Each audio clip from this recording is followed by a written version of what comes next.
महाराष्ट्र के जिला कोल्हापुर से कर्नाटक के लिए बस सर्विस मुअत्तल कर दी गई है। बेलगाम सरहदी तनाजे के पेश नजर ये कदम उठाया गया है। महाराष्ट्र कई दहाकों से साबिक प्रेसिडेंसी के हिस्से के तहत बेलगाम पर दावा करता रहा है। फिलवक्त लिसानी बुनियाद पर बेलगाम कर्नाटक का हिस्सा है।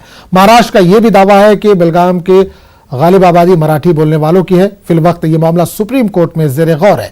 शिवसेना कारकुनों ने बतौर एहतजाज कर्नाटक के वजीर आला येडियुरप्पा का पुतला नजरातिश किया। एहतियाती इकदाम के तौर पर महाराष्ट्र ट्रांसपोर्ट कॉरपोरेशन ने बेलगाम के लिए बस सर्विस को रोक दिया है। और इस पूरे मामले पर बात करने के लिए हम सीधे रुख करेंगे अपने नुमाइंदे रऊफ हल्लूर के पास, जो इस वक्त फोन लाइन के जरिए हमारे साथ मौजूद है। रऊफ, खबर आ रही है कोल्हापुर से कर्नाटक के लिए जो बस सर्विस थी उसको मुअत्तल कर दिया गया है। बेलगाम सरहदी तनाजा वजह बताई जा रही, क्या है पूरा मामला? जी देखिए, यहाँ पर एक बार फिर जो है कन्नड़ा और मराठी का एक मसला उठा हुआ है।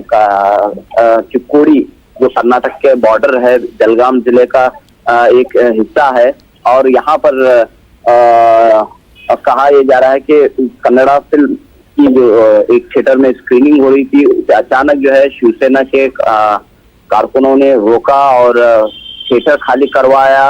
और इसके बाद जो है कन्नड़ा तंजीमें बरहम हो गई और एहतजाज पर उतर आई। और इसके बाद पूरे रियासत कर्नाटक में इस पूरे मसले पर बहस हो रही है। और इस दौरान इन हालात को देखते हुए बेलगाम और कोल्हापुर के दरमियान जो बस सर्विस है वो मुअत्तल कर दी गई है। और इस वक्त यहाँ पर जो एहतजाज हो रहे हैं मुख्तलिफ जगहों पर, रियासत कर्नाटक की मुख्तलिफ जगहों पर इस पूरे वाक़े के खिलाफ एहतजाज हो रहे हैं। रोज जानना चाहें, बेलगाम की जोग्राफियाई हैसियत की बात करें तो किस तरह की है? क्या बेलगाम में मराठी बोलने वाले लोग ज्यादा है इसलिए महाराष्ट्र में इसको जम करने की मांग हो रही है? जी, ये मसला जो है रियासतों की अक्सर तश्कील से तब से ये मसला जारी है। उस वक्त जो मुआहिदा हुआ था उसके मुताबिक बेलगाम को कर्नाटक का हिस्सा बनाया गया। फिर सोलापुर, जहां पर कन्नड़ा बोलने वालों की तादाद अच्छी खासी है, इसे महाराष्ट्र का हिस्सा बनाया गया। जी। लेकिन इसके बाद जो है महाराष्ट्र में जो मराठी तंजीमें है, खासतौर पर शिवसेना, इसकी बेलगाम को कर्नाटक में जम करने की शुरू से ही मुखालिफत करते हुए आई है। तो इसके लिए बेलगाम में शिवसेना ने महाराष्ट्र एकीकरण समिति कायम की। और इस एकीकरण समिति के तहत जो है कई एमएलए और कारपोरेशन भी बल्दिया पर भी जो है एकीकरण महाराष्ट्र एकीकरण समिति के मेंबर्स चुनते हुए आए थे।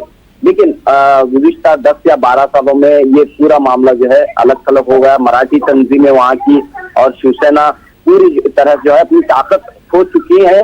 और अब जो है यहाँ पर एक बार फिर आज कल का जो वाकया पेश आया है, इसके बाद एक बार फिर जो है कन्नड़ा और मराठी के दरमियान, कन्नड़ा तंजीमों और मराठी तंजीमों के दरमियान टकराव की हालत पैदा हुई है। चलिए रोहू, बहुत बहुत शुक्रिया इस तमाम जानकारी के लिए। आगे बढ़ेंगे।